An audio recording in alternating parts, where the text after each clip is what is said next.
Welcome one and all to Influence Music Podcast, exploring new music and making connections back to previous musical generations via panel debates, conversations and interviews with artists, enthusiasts and media insiders. Welcome one and all to episode 2 of Influence Music Podcast. Thank you very much for joining us. Today is a special interview episode with Ella M, who's based out in the US. Ella, how are you today?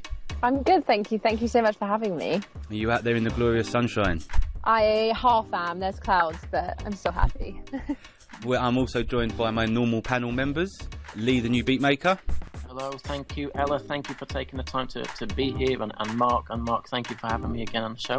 As Lee just mentioned, Mark Anthony. Mark, how are you today? You good? I'm all good, and hi everyone. So, as you know, we normally try to follow a subject heading or topic for the debate. Today we were going to talk to Ella about her music, but due to the current social climates and things that are happening out there in the US, we've decided to kind of just go on a little tangent, and we're just going to talk about the social system and what's going on out there at the moment, obviously with her being there and experiencing it firsthand. So let me hand over to Mark and hope you all enjoy the show.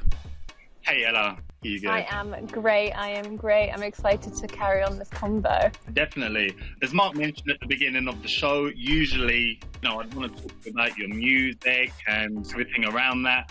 However, due to the special circumstances at the moment going on in the world, particularly where you are over in the US, I just thought it was important to really talk about that. But before we do, taking it to the beginning. So tell me about where you grew up and what that was like. So I basically grew up in Reading. I don't know if you guys know. Still a football supporter of Reading FC. And so I grew up there until I was about 10. And then my parents wanted to move to New York, and I was fully against it until I moved to New York, and I absolutely loved it. And I started writing music when I was about 12. It was absolute crap, but that's probably when I started writing music seriously, I guess. And then I started getting to the studio when I was about 13, 14. Again, crap, but I still got exposed to it. But so I lived in New York until I was 21, actually, and then I went to uni for opera, and I studied soprano voice for 2 years, and I then got into King's College in London, and I moved back to London for 3 years, and I studied an array of things: opera, jazz, general classical music. And I fell in love with jazz, and I fell in love with R&B and blues, and I basically got into a studio where I started writing and recording R&B music, and then I got into a lot of sessions in LA, and I kind of just thought that's a place to be. So that's why I now am, well, I'm not here at the moment, but I'm going to be there in like a month when everything gets back to normal again. Yeah. And when you first moved from the UK permanently to the US, were there any differences that really kind of like hit you in terms of anything, culture, life, music? So yeah, it was a complete actual culture shock. And when people move from the UK to the US, you think like they speak the same language, or the same people, but they do not speak the same language. Like even the biggest things, like going to the loo, like people have no idea what you're talking about, or just like general like caveats that you like to say every day, and people are like, I have no clue what you're talking about. I mean, I guess my accent was quite thick then, and people were like, it's just crazy. Like it was completely different to how it is now, because I guess I'm a lot more used to American culture. But moving there from a tiny little town, Reading's not a tiny town, but from a small place to New York City is like, yeah, it's like really a big difference. And I had a lot of independence, so I kind of grew up very quickly. Yeah. And did you move there by yourself, or did you have like a family and friends? Yeah, so I had my mum and dad and my brother, but we didn't know literally anyone else, so we kind of had to like make our own little community. And we did like slowly. I basically went to high school there, and then I got obviously friends there, and then I branched out completely. So and I had to kind of find my own music community there, which was fun. And it was actually really cool to see the different, I was in the EDM world for like a really long minute, so that was also interesting. But yeah, it was cool to see there's so many things in New York you can get yourself into. I mean, the jazz in New York is like second to none, right? And before we, move on to the inevitable negative aspects of what's going on in America at the moment, in terms of the positive from going to America, from your point of view, were there any that really kind of leapt out, whether it's music, your life, friends, the culture? Yeah, I think as a culture in the US, the American dream is kind of what everyone's striving for, and it leaves a lot of room for opportunity. So when you do want something and you are driven, there are a lot of doors open for you.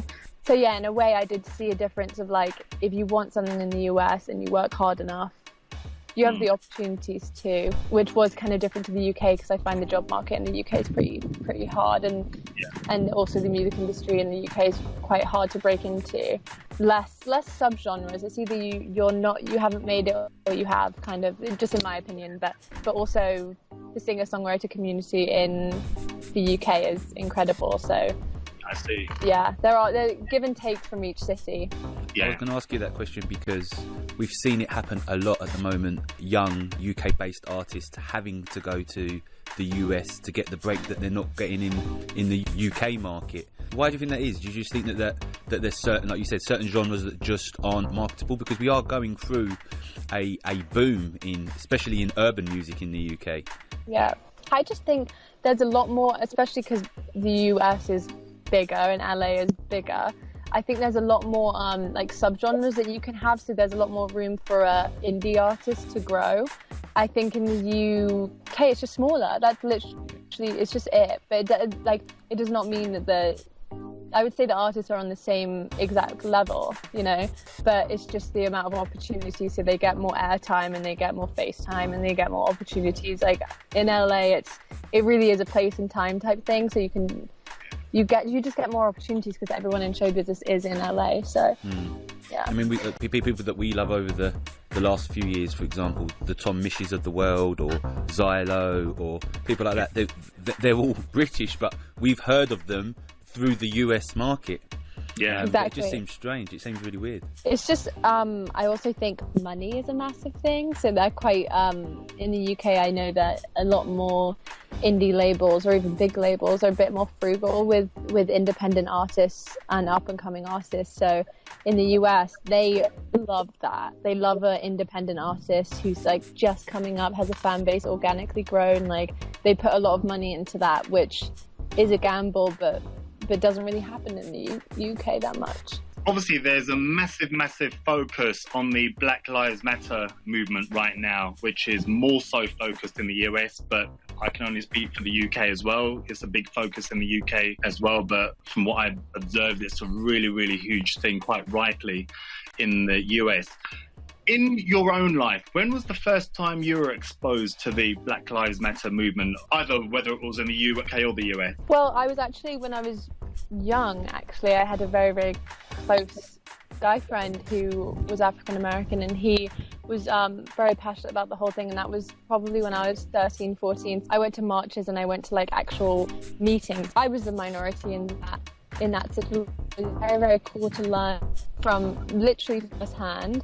So I think I was exposed to it pretty young, and I'm very happy I did, because I think I'm a lot less daunted by it now, because it's obviously a very, very sad situation right now, and I'm just happy I've been equipped from it since, a young age. What are the feelings amongst yourself and the people around you right now about the whole incident? I think a lot of people are thinking, kicking themselves, really, because it's been going on for however long. This is systemic. This is not just a situation that happened. This is a real big problem, which I'm sure a lot of people know, but I guess people have not been taking it seriously in the last couple of years. And I think George Floyd was just a that's enough moment, for the Black community, and not just the Black community, any community, of any human being who has a beating heart and is empathetic in any sense. I think that was the moment that people were just this just has to end. And especially because after that video came out, a lot of other videos were starting to surface, that people were noticing that it wasn't just Black men, it wasn't just Black over 40 men, it was young black women, it was young Hispanic women, it's minorities. It just shouldn't be happening, and no one has taken a stand in this capacity. And I think a lot of people in the community right now are just thinking, damn it, I wish that I did something sooner, and What do you feel is different now to, say, 20 years ago when we had the Rodney King situation, where it was very similar? We had an incident where a gentleman died. The police officers in that instance got off, they wasn't charged, and subsequently since then we've even had a black president, but yet the system still doesn't have seemed to have changed from the UK perspective. Why do you think that might the change may come now? I think because they're asking for points. They have the agenda, really. They're asking for things that isn't just we're against racism, which obviously we are, but they're asking for, we need a change in the system, and these are the things that we need to change right now that will help the change move forward. And I think in any movement, I think that's really important, to ask for actual actionable things. This doesn't seem to be a black people versus white people thing. It appears to be a racist versus non-racist, which is good, because in a way, although the movement is known as the Black Lives Matter movement, you can see in a lot of communities around the whole world, it's brought a lot of nations together. People want the same thing, which is for this kind of behaviour to stop, and for everyone just to be treated equally. But one thing I wanted to ask you though, and I'm just going to touch on your music for a little bit, whereas your influences seem to include soul and jazz, which is obviously from the black genres, some would say. Have you yourself suffered any adversity because of that at all? I don't think I've ever, thank God, I've never experienced adversity or anyone saying, oh, you can't do that. But I think it's also because I put so much credit, or at least I tried to put so much credit and educate, like I said earlier, educate myself so much about the influences that I do have. I mean, when I don't know if any of you guys have done this, but on Spotify you have to put like your influences and who you think that you sound like, or who you would want to sound like, and all the people that I put are black female artists. So I can't say that I have coined this new genre, because I haven't. I'm getting it from strong female black R&B artists, basically, and neo soul artists. So yeah, I think it's important to credit people when it's due. And just taking it back to Reading for a while, because I don't know Reading that well. I've just Reading. Yeah, apart from going to the Reading festivals. But were you fortunate enough to grow up in quite a multicultural community, or was it mainly sort of white people, or mainly black people? You know what? No, I'm not going to pretend that I did, because I didn't. I was in a white. Most of my friends in school were white. Most of the people in my school were white. Actually, I can't even count on my hand how many minorities I had in my class, because I'm white privileged. I have privilege because I'm white, and that's why I think that's the whole point of this whole protest, is that things need to change. And I think it's not people, well, it is people, because the policemen are assholes, and women, but I think systemically it needs to change, and that's why it hadn't when I was a kid and I had only white people in my school. Yeah, I think that's a really good point. I think that we have to educate ourselves and change, because you are a product of the environment you grow up in. I mean, us guys, as in me and Mark, we're very lucky that we grew up in London, in an inner city area where I went to school. I'm of mixed ethnicity, so I've got a mixed family. I went to a school where it was a 50-50 split. So and I lived in an area where it was pretty much a 50-50 split. So my exposure to multiculturalism and acceptance is greater than someone that isn't exposed like that. So exactly. That doesn't necessarily mean that somebody is a racist. That's just it just means you're a product of your environment, and you just have to educate yourself and learn moving forward. Saying that, when I moved to New York, cultural shift, another thing, it was just I wasn't like whoa, I've never seen a black person in my life, because it was like it was no different. It was just me being around more a more multicultural environment. But musically though, in the past it has had a massive effect. I mean, there is an argument to say that, say, if you go back to the 90s, and the John B's of this world could potentially have been more successful if he was black. Or there is an argument to say that Big Punisher, who was a Latino rapper, could have sold more records if he was black. So, I mean, I think musically we have moved so far forward from then, because the demographic to what we're exposed to and listen to now is so vast that we just see art, we don't see colour, and I love that. Yeah, I completely agree. I don't think it should be about, again, like you said, other Mark. It's not a black against white thing. It's just people against injustice on the very broad stroke of it. That's what it is. And I think if you have, like I said, if you have a beating heart, you should be for the movement, you know? Just a last bit on your upbringing. With a lot of your influences, as we said before, being black female singers, was that a little bit alien to anyone else's influences? I just think, like, when I was younger, right, my mum, and I got my first CD player, my mum gave me Ella Fitzgerald records or, like, Nina Simone records and stuff like that. Not records, sorry, CDs. And I think it was like from a young age I was kind of taught like these are the greats, and it isn't about their colour of their skin, it's just because they can sing good and they know how to do a good scat here and there. So it wasn't so much like about me saying, oh, I only like that. It was literally just I love their music, and it was because they were good. It wasn't because, you know, they were black or anything.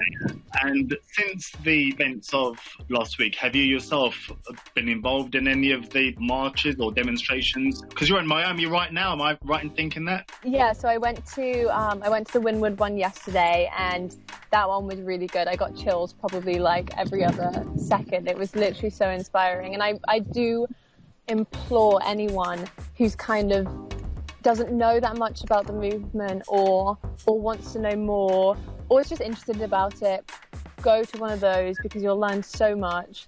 And if anything, it encourages someone just to read more and to learn more and get more involved into that community because it's so important right now more than ever.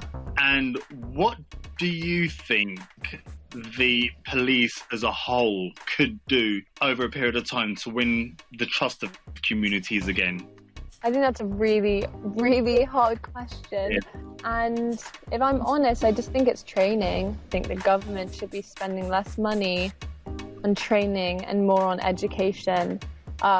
Education of less fortunate, less wealthy children. I think it's not fair that people have to go to a certain school because of the district they're in, and that just trickles into their normal life. And it just is an endless spiral. But I think trust will be given back to the community really, really slowly. And I don't think that will happen in the next year. I don't think that will happen in the next 5 years, if I'm completely honest. It's just, that's the heartbreak that community has felt is far too strong. And I don't think anyone deserves to be forgiven ever. But I do think in the police system, I think it's just training, knowledge, and less funding. And a bit of a controversial question. From your own perspective and the people you've spoken to around you, what are the opinions that come up regarding the effect Donald Trump is having on the situation? All I can say to that notion is go protest and go vote. Like if you I can't vote because I have a green card. I'm so tempted on just like asking someone to vote for me, but just if you have any type of knowledge of anything, know that you're not voting for a party if you are a Republican. So he doesn't stand for like what Republicans stand for, basically. He is a party of his own. I have to say, and I know it's always a little bit dangerous talking politics in a bit of a public domain, but when I was looking at a bit of a speech of his yesterday, and he was talking about how much of a good day it is for America, and George Floyd is looking down, and, you know, I'm sure he thinks it's a good day for America because employment figures have improved and all the rest of it. My jaw was literally hanging off me thinking, what the hell is he on about? Is he saying that deliberately just to wind people up even more? I couldn't understand it, I have to say. There is no, there is no knowledge behind any of that, because even if he was trying to wind someone up, it's unthinkable. I can't even, he's just a complete doofus in my mind. But in yourself, do you tend to come back to England quite often, or do you go back and forth quite often? Yeah, I do. I like, as I said before, I like completely think of myself as an English person. So when I find England is my God, my mum's going to love hearing me say this, but England's my home, and I say I have to be in LA. I can't, if I want anything to happen, I'm always going to be asked to do sessions in LA, and I'm always going to have to be in LA. And I actually love LA. Like, I think I could live there however long, but England's just home to me, and it gives me that amazing, I don't know, you know, that feeling when you just get home and you're like, I'm so comfortable. I'm just happy, you know. I was going to ask the question, do you think that there's a generational issue in the States when it comes to these kind of systemic or institutional racism problems, in terms of this is something that is improving and eventually you would hope that through education that it would eventually be bred out? Or do you think that no, it definitely needs to be a systemic change in the sense that these people aren't being represented at all, whether you're a Democrat or a Republican? You don't feel like that there's a true representation of the people? Because I mean, it's a two-party system, so it's very different to what we have here. Well, I think it's a cocktail of things. I think education in the house and in the home is really, really important, and in schools and stuff like that. But I do think at the end of the day, if you don't have someone in the White House who's making decisions and have people around him in the Senate who are making decisions that are in favor of equality, then nothing is going to change, because it's just going to keep coming back and coming back and coming back. When it's all good and well to have a good heart and to be an anti-racist person, but if the system is telling you that the color of your skin decides what job you get, then it's always going to come back. You're always going to be in that system of just complete unfairness, basically.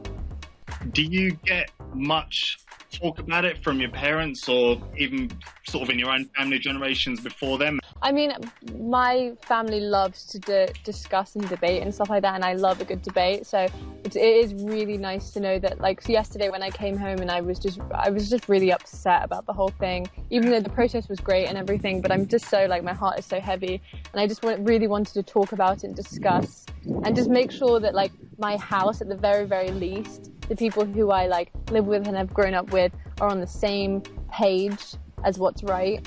Yeah.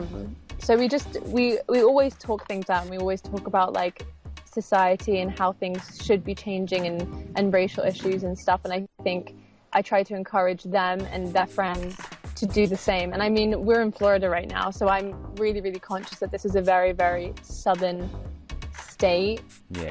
So I did definitely do my due diligence and put signs all over their lawn saying Black Lives Matter, because I swear to God, if anyone thinks otherwise, then yeah, I think it's important to be anti-racist, not just non-racist.